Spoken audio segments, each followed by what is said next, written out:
Hello, Mark. I'm Jennifer from the Junior Speaking and Listening class. My student number is 7. Today, I'll be reading 3 lessons on success from an Arab businesswoman by Leila Hoteit. Mom, who are these people? It was an innocent question from my young daughter, Leila, around the time when she was 3. We were walking along with my husband in one of Abu Dhabi's big fancy malls. Leila was peering at a huge poster standing tall in the middle of the mall. It featured the 3 rulers of the United Arab Emirates. As she tucked in my side, I bent down and explained that these were the rulers of the UAE who had worked hard to develop their nation and preserve its unity. She asked, Mom, why is it that here where we live and back in Lebanon, where Grandma and Grandpa live, we never see the pictures of powerful women on the walls? Is it because women are not important? This is probably the hardest question I've had to answer in my years as a parent and in my 16 plus years of professional life. For that matter, I had grown up in my hometown in Lebanon, the younger of 2 daughters to a very hard-working pilot and director of operations for the Lebanese Airlines and a super supportive stay-at-home mom and grandma. My father had encouraged my sister and I to pursue our education, even though our culture emphasized at the time that it was sons and not daughters who should be professionally motivated. I was one of the very few girls of my generation who left home at 18 to study abroad. My father didn't have a son, so I, in a sense, became his. Fast for a couple of decades, and I hope I didn't do too badly in making my father proud of his would-be son. As I got my bachelor's and PhD in electrical engineering, did R&D in the UK, then consulting in the Middle East. I have always been in male-dominated environments. Truth be told, I have never found a role model I could truly identify with. My mother's generation wasn't too into professional leadership. There were some encouraging men along the way, but none knew the demands and pressures I was facing. Pressures that got particularly acute when I had my own 2 beautiful children. And although Western humans love to give us poor, oppressed Arab women advice, they live different lives with different constraints. So Arab women of my generation have had to become our own role models. We have had to struggle more than Arab men, and we have had to face more cultural rigidity than Western women. As a result, I would like to think that we poor, oppressed women actually have some useful, certainly hard-earned lessons to share. Lessons that might turn out useful for anyone wishing to thrive in the modern world. Here are 3 of mine. Convert their shit into your fuel. Laughter. Applause. There is this word that everybody is touting as the key to success. Resilience. Well, what exactly is resilience? And how do you develop it? I believe resilience is simply the ability to transform shit into fuel.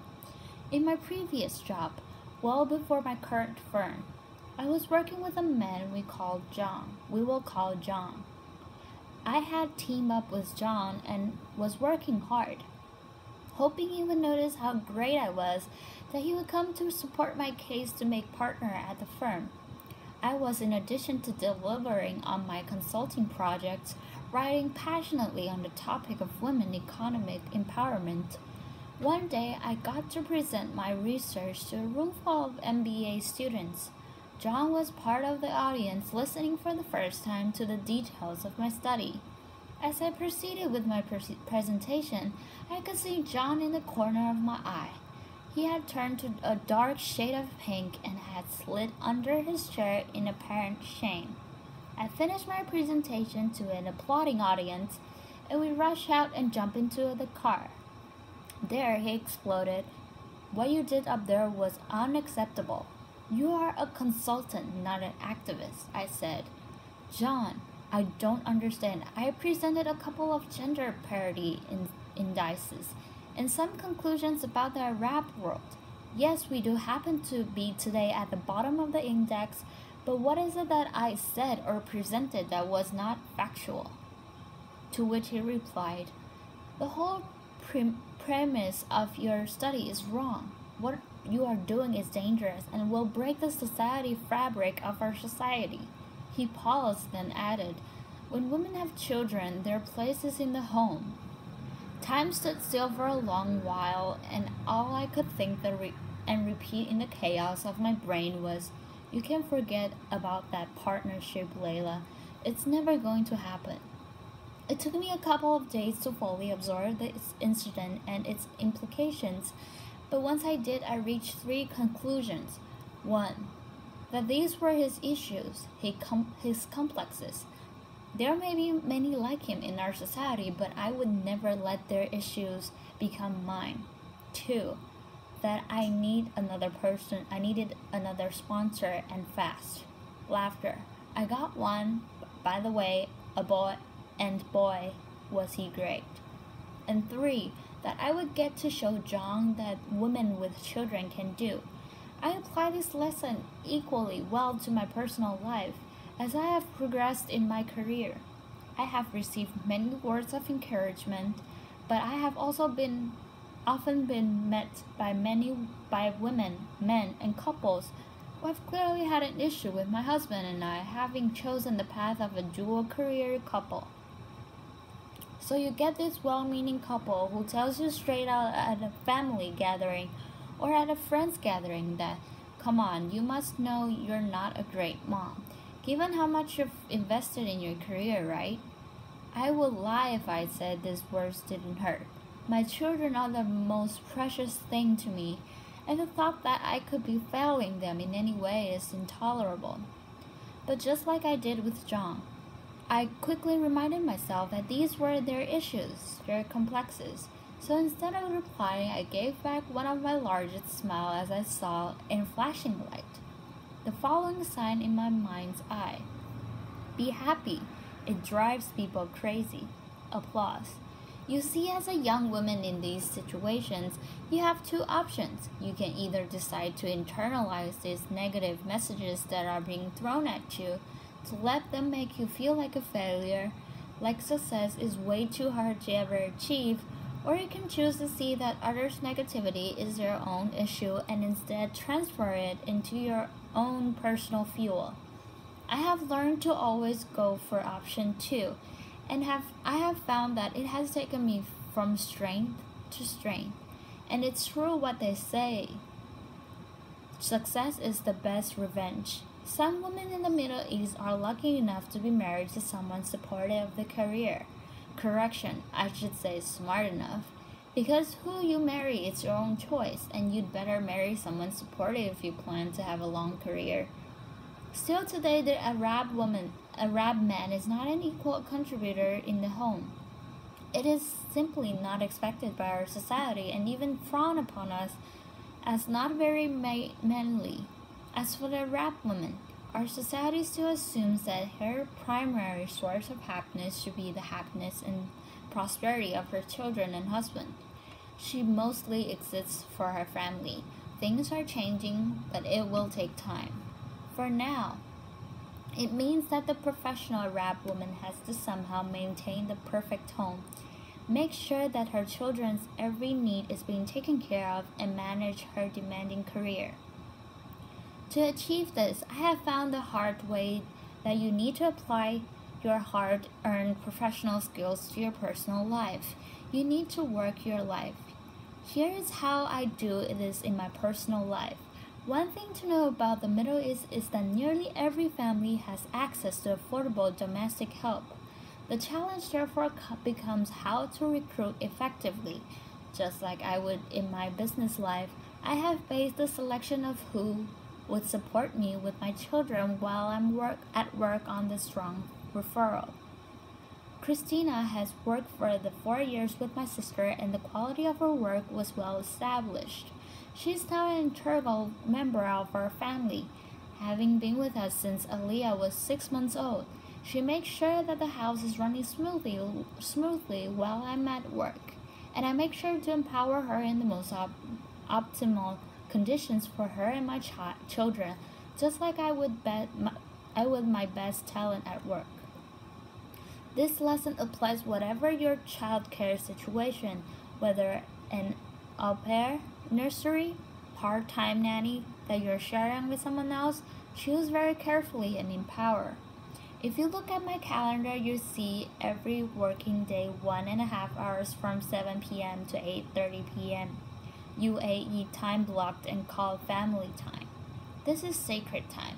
I have done this ever since Aaliyah was a baby.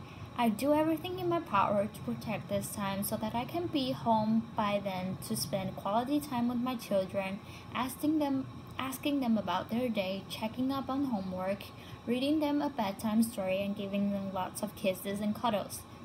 If I'm traveling in whatever the time zone, I use Skype to connect with my children even if I'm miles away. Our son Burhan is 5 years old, and he is learning to read and do basic maths. Here's another confession. I have found that our daughter is actually more successful at teaching him these skills than I am. Laughter. It started as a game, but Aaliyah loves playing teacher to our little brother, and I have found that these sessions really improve Burhan's literacy, increase Aaliyah's sense of responsibility, and strengthen the bond between them. A win-win all around. The successful Arab women I know have each found their unique approach to working their life as they continue to show the lion's share of responsibility in the home. But this is not just about surviving in your dual role as a career woman and mother. This is also about being in the present.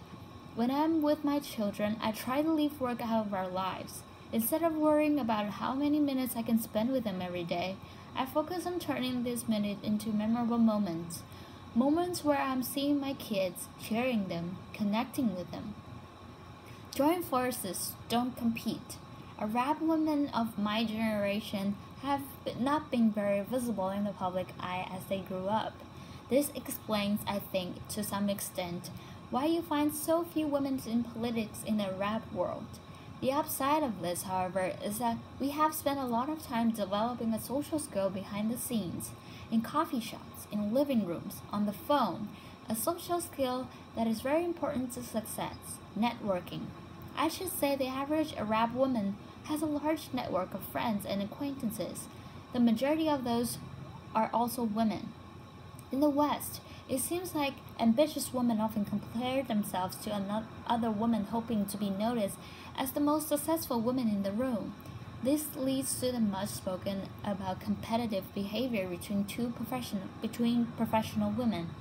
If there's only room for one woman at the top, then you can't make room for others, much less lift them up.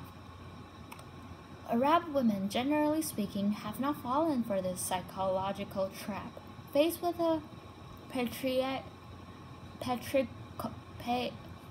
patriarchal society, they have found that by helping each other out, all benefit. In my previous job, I was the most senior woman in the Middle East, so one could think that investing in my network of female colleagues couldn't bring many benefits, and that I should instead invest my time developing my relationship with male seniors and peers. Yet two of my biggest breaks came through the support of other women. It was the head of marketing who initially suggested I be considered as a young global leader to the World Economic Forum. She was familiar with my media engagements and my publications, and when she was asked to voice for her opinion, she highlighted my name. It was a young consultant, a Saudi lady and friend, who helped me sell my first project in Saudi Arabia, a market I was finding hard to gain traction in as a woman. She introduced me to a client, and that introduction led to the first of many projects for me in Saudi. Today I have 2 senior women in my team, and I see making them successful a key to my own success. Women continue to advance in the world, not fast enough, but we're moving. The Arab world, too, is making progress despite many recent setbacks. Just this year, the UAE appointed 5 new female ministers to its cabinet, for a total of 8 female ministers. That's nearly 28% of the cabinet, and more than many developed countries, and can claim this is today my daughter Aliyah's favorite picture. This is a result, no doubt, of great leadership, but it is also the result of strong Arab women not giving up and continuously pushing the boundaries. It is the result of Arab women deciding every day, like me, to convert shit into fuels, to work their life, to keep work out of their life, and to join forces and not compete. As I took to the future, my hopes for my daughter when she stands on the stage some 20-30 years from now are that she be as proud to call herself her mother's daughter as her father's daughter. My hopes for my son are that by then, the expression her mother's son or mama's boy would have taken on a completely different meaning. Thank you. Applause.